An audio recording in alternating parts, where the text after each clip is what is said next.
Have you ever had a best friend before, but then you've fallen out? Have you ever trusted someone implicitly until they've given you doubts? Have you ever had a hero or a role model who then later let you down? Did you ever have an imaginary friend as a kid who's no longer around? Have you ever had a goal that never quite worked out the way you wanted? Have you ever had a position at work where they constantly took you for granted? Have you ever wanted someone so much, but you can't ever have them? Have you ever loved and lost and been left with your heart broken? Have you ever been there where you felt like you hit rock bottom? Have you ever lost everything and had to restart from the beginning? Have you ever been deceived, tricked, fooled, misled or manipulated? Have you ever been let down, messed around or made to feel unwanted? Have you ever been treated so badly that you've forgotten your own worth and your self-esteem's nowhere to be seen and been replaced with a curse? Have you ever been in the position when you're all but ready to give up and all the things around you just feel an irreparable kind of fucked? Yet no matter how badly others have treated us, we've usually forgiven. And no matter how hard things have got to be here, we've found a solution. So if we know what it's like to be oppressed and can still find some absolution, then what the fuck are we doing to innocent others? What is the justification? If we know what it's like to be harmed, to lose and to have our rights infringed, then why the fuck are we doing this repeatedly to every other victim? Because they've literally done nothing to us, and yet we violate them the worst.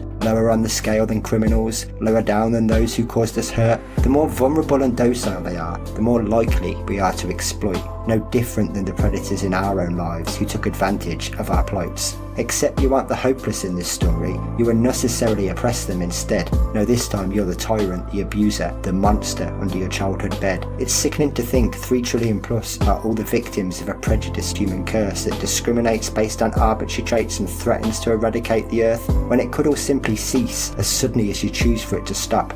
You are the demanders after all. If you change your minds, they'll sift the stock. If someone could have stepped in to help you, to change the things you went through, I very much doubt you would be against that. Well, for them, that person is you. Have you ever thought about what the world would be like if we all knew peace? Have you ever considered just how much change that we would all see if we lived with rather than against nature and people coexisted communally, when you'd have to research so far back in our past to find any form of slavery, and where we didn't see others as objects or resources nor commodities, and we finally and widely recognise the connection that we all share morally? This is the world we could have if you'd cease standing in the way. This is the planet we could share if you'd stop being so resistant to change. So if in your own life, when you've been surrounded by the darkness, you could be the light switch for them, just realign your moral compass.